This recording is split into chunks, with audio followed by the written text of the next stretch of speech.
Anaishi kwa mwili ya binadamu, lakini ana tabia ya kinyonga. Nani hiyo? Nani hiyo?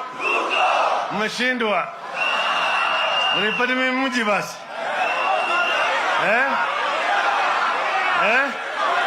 Kibra. Sawa. Hiyo ni nywele.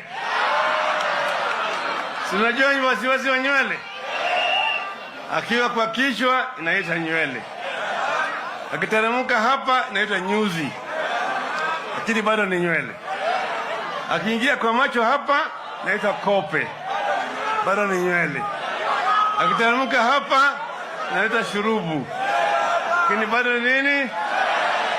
Akifika hapa inaitwa ndevu. Bado ni nini? Ikifika hapa kwa kifua inaitwa malaika. Bado ni nini? Lakini ikiingia kwa kwapa na huko chini niliambiwa, lakini nimesahau. Kama unaona mchana ambaye ni mrembo na unamtaka, kawaida ongea na yeye.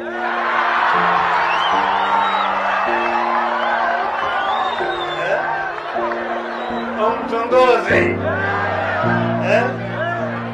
Jaribu kumtongoza maneno matamu. Lakini ukienda kujaribu mara ya kwanza atakwambia kwenda huko. Ya pili kwenda huko. Ya tatu atakwambia ukisemaje?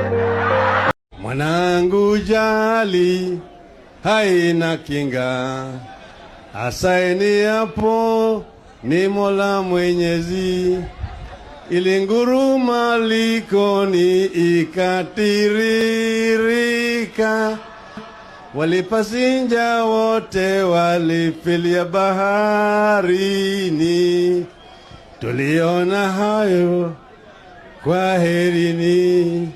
Tuliona hivyo kwa herini. If you die, there's nothing to fear. Why? Because you'll either go to heaven or to hell.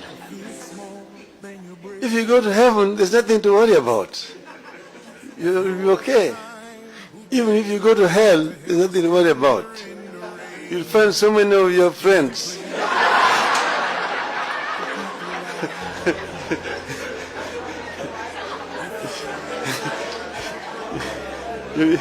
So spend a long time just greeting them. How are you? Before your time for the fire comes.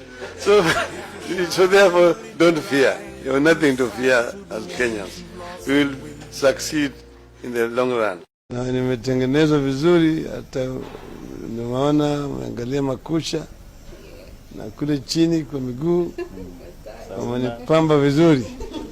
Nimetaka mimi nang'ara. Sasa natafuta ndogo ndogo.